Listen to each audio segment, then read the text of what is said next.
Hello et bienvenue sur ma chaîne, moi c'est Chloé. Ici on parle budget avec le système des enveloppes. Si ces sujets vous intéressent, n'hésitez pas à vous abonner. Aujourd'hui on va parler du fonds d'amortissement. Je vous ai fait une vidéo sur le fonds d'urgence, je vous laisserai la regarder. Et aujourd'hui on va vraiment développer ce que c'est un fonds d'amortissement. Et vous allez le voir, la différence justement entre le fonds de secours et le fonds d'amortissement. Alors c'est parti. Nous avons tous une vie bien chargée avec des événements importants que l'on sait à l'avance. Vacances, mariage, changement de voiture, le boiler qu'il faut changer les vitres, etc. Un départ à la retraite, un anniversaire de mariage où on sait qu'on va faire une grande fête. Bref, plein d'événements jalonnent notre vie, sont datés à l'avance et souvent on se dit que on verra bien le moment venu, les semaines passent, les mois passent, et on se retrouve à quelques jours, quelques semaines de cette date, et là on se dit oups, et c'est là que parfois des angoisses, de l'anxiété, du stress, mal au ventre se met en place parce qu'on se dit mais où vais-je trouver cet argent? Et c'est là qu'on fait certaines petites erreurs, c'est de prendre sur la carte de crédit, ce qui va encore amplifier l'endettement, le taux d'intérêt, le découvert, etc. On va du coup prendre sur le fonds de secours ce qu'il ne faut surtout pas faire. Et si on n'a même pas mis en place un fonds de secours, ben, on se retrouve à peut-être prendre sur une épargne. Si on a réussi à épargner, on risque de même la vider, cette épargne, parce que souvent l'épargne n'est pas forcément mise en place facilement et avec peu de régularité. Bref, on se retrouve avec cet événement qui nous plombe notre budget et qui nous le met à mal.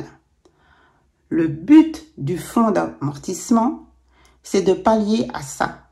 C'est de prendre de nouveau un coup d'avance. C'est d'être acteur et non spectateur de nos propres événements de vie. On revient sur l'exemple du mariage.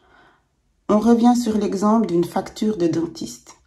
La voiture, elle doit passer l'expertise. On le sait à l'avance qu'elle ne passera pas. Du coup, ça va engendrer des frais pour une nouvelle voiture. Tous ces événements-là, vous les savez et vous savez aussi le montant. C'est ça la différence aussi avec les autres épargnes. Le fonds d'amortissement, il est lié à un montant que vous connaissez à l'avance. Donc l'idée, c'est quoi? C'est de créer une épargne pour un objectif, pour cet événement-là. On va prendre l'exemple d'une facture de dentiste où votre enfant, il doit mettre un appareil dentaire, vous savez l'échéance, etc. Tout est noté, telle et telle date, il faudra sortir, je donne un montant, voilà, pour un exemple de 1000 euros, de 1000 francs.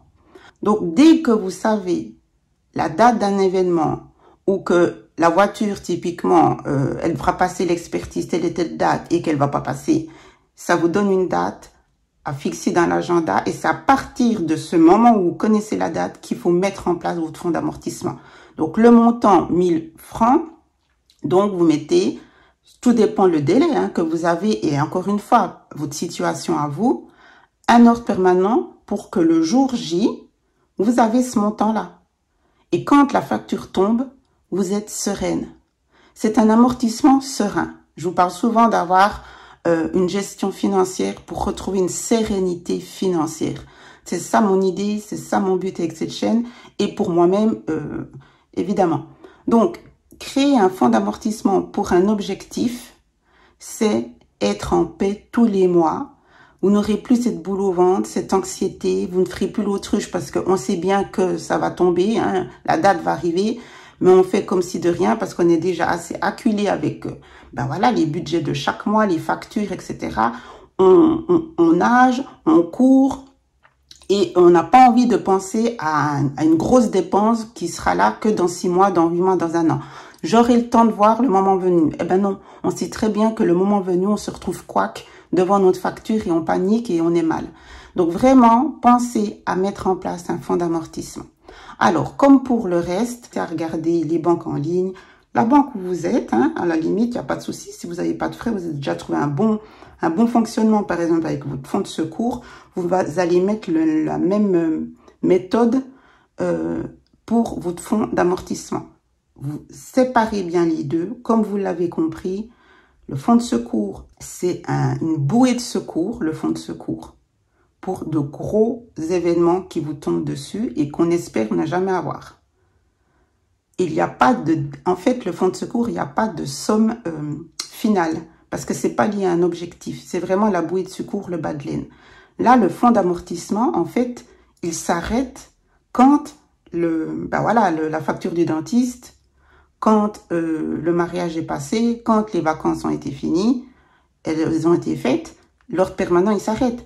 Il était lié à un objectif clé. Donc, vous voyez déjà bien la différence. Certaines n'auront qu'un fonds d'amortissement par an. Certaines n'en auront pas. Si vous n'avez pas d'événements, vous n'avez pas de gros trucs, mais il n'y a pas à faire de fonds d'amortissement. C'est pour ça qu'il faut bien séparer fonds de secours, le compte épargne et le fonds d'amortissement. C'est trois sujets bien distincts. Et c'est pour ça qu'il ne faut pas les mélanger. Un autre exemple. Vous dites, oui, mais moi, je mets déjà, donc, j'ai mon fonds de secours et j'ai un compte épargne où c'est là qu'on se dit, on se paye en premier. Donc, ça peut être le compte épargne. Donc, je vois pas pourquoi je ferais un fonds d'amortissement.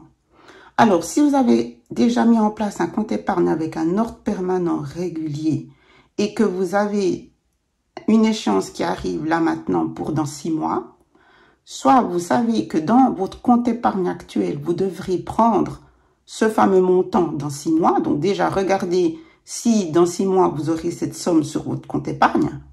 Et si c'est pas le cas, alors vous rajoutez sur votre ordre permanent actuel la somme pour votre objectif dans 6 mois de 1000 francs le dentiste. Du coup, si vous mettez par exemple 200 francs de compte épargne, vous mettez 300 en sachant que voilà, dans 6 mois, vous avez la somme pour le dentiste et ensuite vous remettez 200 francs de compte épargne. Tout simplement.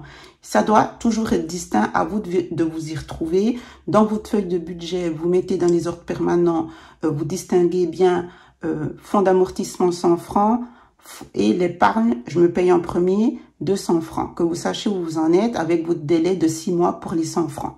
Donc, à la limite, pourquoi pas, plutôt de recréer un compte ou refaire un compte en ligne. Si vous avez déjà votre compte d'épargne, faites-le comme ça. Mais ne puisez pas cet argent sur le compte épargne. Vous êtes obligé de l'augmenter pour faire ce fameux ordre permanent pour votre fonds d'amortissement. C'est aussi mieux pour votre visualisation de votre budget et de vous y retrouver aussi et que pour vous puissiez bien comprendre la distinction entre les deux. Je vous embrasse. Merci de me suivre. N'hésitez pas à vous abonner. Ciao, ciao.